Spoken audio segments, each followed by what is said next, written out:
To locate large intestine 11, bend your left elbow to 90 degrees. Large intestine 11 is found on the outside of the arm, halfway between the center of the elbow crease and the tip of your elbow.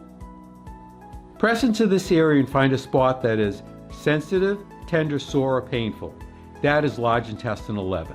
You might have to check slightly to one side or higher or lower.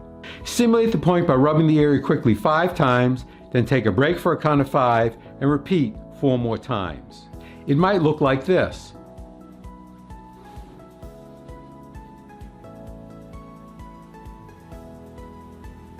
Or if you have a Tay shin, it might look like this.